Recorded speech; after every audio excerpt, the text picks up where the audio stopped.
योगी आदित्यनाथ ने एक बहुत बड़ा डिसीजन लिया है। हम सबको जो गलती करता है, जो समाज के लिए गलत है, उसको हम बर्बाद करके रख देंगे। यूपी में अब आप कोई भी भर्ती प्रक्रिया में भाग नहीं ले सकते हैं। लापरवाही किए इसका पुख्ता प्रमाण एसटीएफ के पास है और इसीलिए वो खोज रहा है कंपनी के मालिक को, आ जाओ भाई। लेकिन वो भाग गया अमेरिका, सुभाष प्रकाश, और इसका ये मास्टरमाइंड था। इसी का तलाश पुलिस बहुत तेजी से कर रही है। अधिकारियों के मुताबिक सुभाष प्रकाश, राजीव नयन और रवि अत्री आदि संगठित गिरोह है जो प्रतियोगी परीक्षाओं का पेपर लीक कराते हैं। नमस्कार, मैं अभिषेक राज, ऑप्टिक्स क्लास में आप सभी का हम स्वागत करते हैं। दोस्तों, कभी कभी योगी आदित्यनाथ ऐसा बेहतरीन काम कर देते हैं कि दिल खुश हो जाता है। एक बात तो तय है कि योगी आदित्यनाथ जिस तरह का अपना छवि बनाकर रखे हैं वो काबिले तारीफ है। इनसे जितने भी माफिया ग्रुप है सब डरते हैं, जितने भी चोर चाटुकोर टाइप के लोग हैं सब डरते हैं। और इनका काम करने का जो शैली है वो सच में लोकप्रिय है।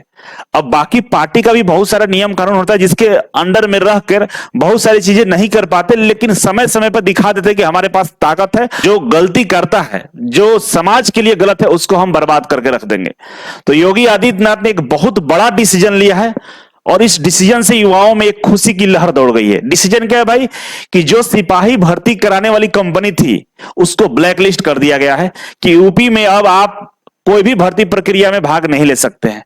अब इससे होगा क्या? इससे एक बहुत बड़ा मैसेज है उन तमाम कंपनियों के लिए जो प्रतियोगी परीक्षाओं का, कॉम्पिटिटिव एग्जाम का टेस्ट लेती है या उनकी भर्ती प्रक्रिया पूरी करती है। सब कंपनियां डर जाएंगी। अब भर्ती का पेपर जो लीक हो रहा है, अब लीक शायद ना हो, क्योंकि कोई भी कंपनी नहीं चाहे कि मुझे ब्लैकलिस्ट कर दिया जाए। उनका बिजनेस मॉडल ही खत्म हो जाए। क्योंकि पेपर जो लीक होता है ना, उसमें अभी तक जितनी भी बड़ी बड़ी कंपनियां थी किसी को भी कोई सजा नहीं मिला था, लेकिन शुरुआत योगी आदित्यनाथ जी ने कर दिया है। तो शायद अब सभी कंपनियों पे ये प्रभाव पड़ेगा। कोई भी नहीं चाहे कि हमारे एम्प्लॉय इस तरह के कामों में शामिल हो। तो शायद फ्यूचर में आपको बढ़िया सा भर्ती फ्रेश देखने को मिल सकता है। जो युवा बेरोजगार हैं, जो मेहनत करते हैं, जो दिन रात एक करके रखे हुए हैं, और सुनने में आता है कि पेपर लीक हो गया तो कितना दुख पहुंचता होगा। सोचिए जरा, उनकी मेहनत, उनके पैसे, उनके घर वालों को परेशानी सब झेल कर के युवा एग्जाम तक पहुंचता है और पता चला कि पेपर लीक हो गया। तो अब ऐसा नहीं होगा। तो आइए इस खबर को विस्तार से समझते हैं। चैनल पर नए हैं तो सब्सक्राइब कर लीजिएगा और लाइक और शेयर जरूर करेंगे। अगर आप इस तरह के भर्तियों का तैयारी करते हैं तो आप एक बार ऑप्टिक्स क्लास एप्लीकेशन को डाउनलोड कर लेंगे और डाउनलोड करने के बाद एक बार उसे विजिट करिए। हो सकता है आपके लिए वहां पर बहुत सारे अच्छे मटेरियल मिल जाएंगे। ठीक है, आइए विस्तार से इस खबर को समझते हैं कि जो कंपनी थी, सिपाही भर्ती का जो परीक्षा कराने वाली कंपनी थी, उनको ब्लैक लिस्ट किया गया है। इस कंपनी का नाम था एजू टेस्ट। क्या नाम था इसका? एजू टेस्ट। ये कंपनी अहमदाबाद की थी। अहमदाबाद मतलब गुजरात की थी। इसे ब्लैकलिस्ट कर दिया गया। इसका नाम एजू टेस्ट था। ठीक है, अब हुआ क्या है कि इस बोर्ड के जो वरिष्ठ अधिकारी है उन्होंने इस बात का पुष्टि कर दिया कि हमें ब्लैकलिस्ट कर दिया गया। अब हम उत्तर प्रदेश में कोई भी काम नहीं कर पाएंगे। ठीक है, साथ ही साथ उत्तर प्रदेश का जो सरकार है उन्होंने आदेश दिया है कि इस कंपनी पर जो कानूनी कार्रवाई हो वो भी करना है, छोड़ना नहीं इस कंपनी को। ठीक है, ये एडू कंपनी के संचालक विनीत आर्या को एसटीएफ 4 बार नोटिस देकर बयान दर्ज कराने का तवल कर चुके, लेकिन वह पेश नहीं हो रहा है। जो यूपी गवर्नमेंट का एसटीएफ है 4 बार नोटिस दे चुका है कि भाई आइए अपना बयान दर्ज करें, लेकिन अभी तक वो क्या हुआ है, सामने नहीं आया है, एसटीएफ के सामने उपस्थित नहीं हुआ है। अब क्या होगा कि भाई एसटीएफ के अधिकारियों के मुताबिक सिपाही भर्ती परीक्षा पेपर लीक होने के बाद से वो अमेरिका चला गया था। जैसे सिपाही भर्ती परीक्षा लीक होता वो अमेरिका भाग गया था और इसी की वजह से वो पकड़ में नहीं आ रहा था। इसके बाद से लौटा ही नहीं है। वो कहां है भाई? अमेरिका में। वो उसके बाद लौटा ही नहीं है। अब देखिए, सूत्रों की माने तो यदि संचालक ने लखनऊ स्थित एसटीएफ मुख्यालय आकर बयान दर्ज नहीं कराया तो उस पर कानूनी शिकंजा कसा जाएगा।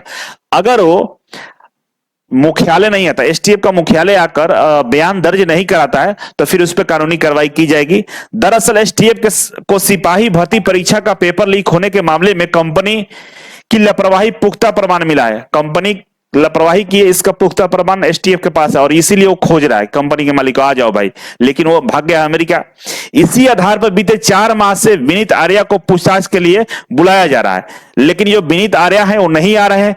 वहीं पेपर लीक कराने में अहम भूमिका निभाने वाले प्रयागराज निवासी राजीव नयन मिश्रा के बयान के आधार पर एसटीएफ ने मास्टरमाइंड सुभाष प्रकाश की तलाश भी तेज कर दी है।